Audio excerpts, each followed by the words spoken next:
Fantastic. You said it's been great. Okay, fantastic. I think one of the things that I want to touch on is and I think you spoke about it a little bit. You said you found that actually what it's done is the relationship between the big firm and the partner small firm has strengthened as a result of working together in the collaboration.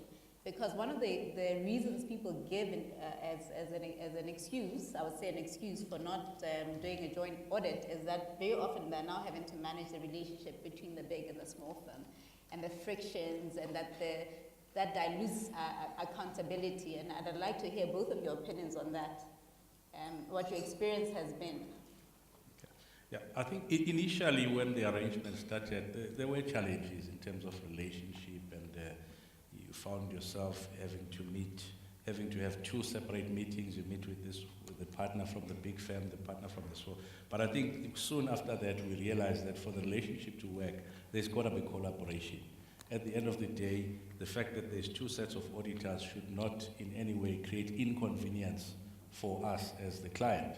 So we then had a discussion that there must be collaboration. We will not entertain separate meetings. We want joint meetings. They must agree on issues beforehand, before they come to that meeting, which then has improved the workings drastically, because now instead of meeting different people and sometimes hearing slightly different things, you then have collaboration and cooperation between the two firms, and that's the only way that it can work. Okay. So basically is that they manage the relationship, and you are very clear about the boundaries in terms of what is acceptable and not acceptable. Yes. And that helped you in terms of helping them manage the relationship. Yes. Yeah. Richard? We haven't quite got it as right as that yet. There's definitely friction between the two firms. I think I can have some sympathy. I mean, the Big Four firm did lose out on a fair chunk of fees as a result. I think the partner and the manager for the Big Four firms are very, very accommodating, but I get the impression that there's a lot of bureaucracy of things that they're not that keen, or holds them up in some way. Silly things like access to audit working papers, some policy that I don't know where it comes from, if the firm can see, but they can't, I don't know what they're doing. And literally you have to find creative ways around it. And exactly as you say, you need to get them both in the same room, and occasionally actually even like bang their heads together and say, you know, like, you both got to do it, you both got to accept this is not going to change, let's get it to work. It's not necessarily easy, but it's something that I think is important to get it to work. Okay. What would you consider to be a surprise, but a pleasant surprise, and what have been the benefits of having a joint audit that you didn't anticipate at the beginning? Yeah, I think one of the biggest surprise was the way that the Big Four firm, embraced it. Because clearly, if you're bringing in another audit firm, it means there is work that they're going to lose, they're not going to do. So that was a pleasant surprise that they went out of their way and embraced that. The second one was that it then allowed the firm, the black firm, to be able to start building capacity, because now they know that they have this big client, they have to now attract staff, they have to make sure that they capacitate themselves so that they can be able to do work. I must say, we are not easy on the black firm as well. There's no free lunch here that we are providing them. We expect them to do work, we expect them to actually have those issues of capacity. We question them around their ability to attract the right caliber staff. We question them around their ability to be able to train, develop staff, the investment that they are making in staff as well. Because one of the biggest challenges that generally the black firms have is a high turnover of staff.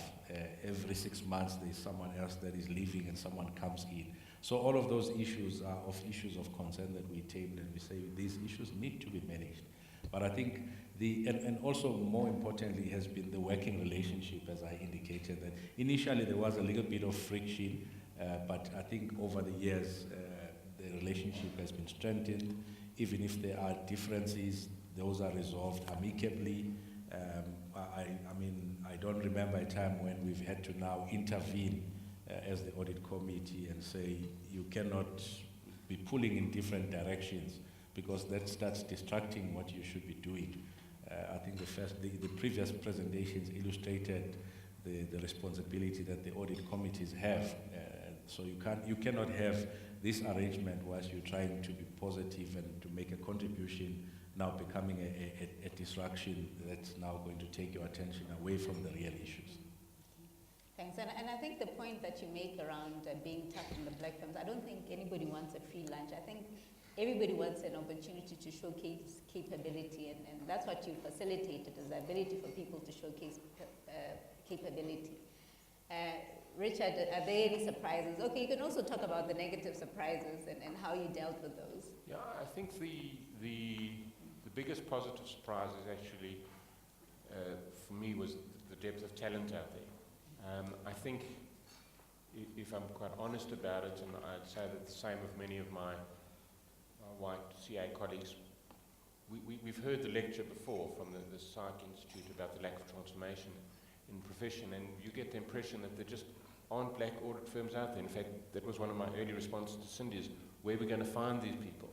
And when we actually started meeting firms and now working with them, the depth of talent out there, and I'd say also the determination and the drive, is quite incredible.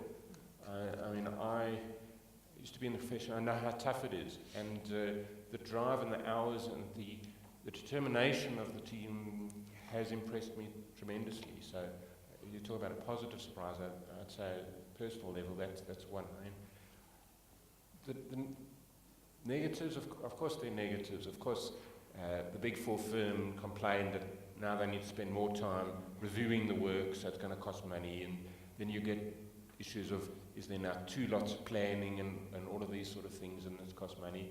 But as I said, there's nothing that, when you don't get people in a room and you push them, and that's not overcomable, particularly when you've got people, and credit to the Big Four, to our auditors, Big Four auditors, and particularly the small firm, they've driven and determination and solved the problems, and I'm sure we'll continue to do so. So it's not without its challenges, but it carries on. Okay. I think maybe just to sort of add, one thing that in any organization that wants to do this has got to be conscious about is that, look, there will be cost implications. So you must take a very conscious decision to say there will be cost implications. We are doing this as an investment. You also need a similar commitment from the Big Four firm that they need to understand and accept that they are not going to on-pass all the cost to you. They also have a responsibility that they need to invest in actually developing that firm that they are partnered with. So they need to also invest. So you need to share the cost between you as a client and the Big Four firm. And that if you do that, they also would want to make their investment work. Whereas if you're saying they can on-pass all the cost to you, there's no benefit for them to make sure that this relationship works. If the relationship doesn't work, there's no financial implications for them.